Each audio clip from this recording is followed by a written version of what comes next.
Hello YouTube, it is your old friend Sirens and Safety here.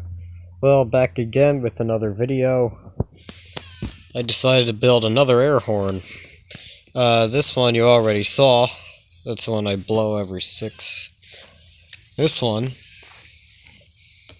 I just built yesterday, and I got a part for it today, and it works. If you guys want to hear it, here we go.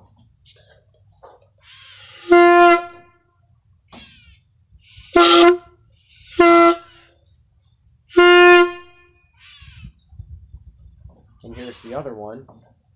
I think the one that I use is the loudest that I have.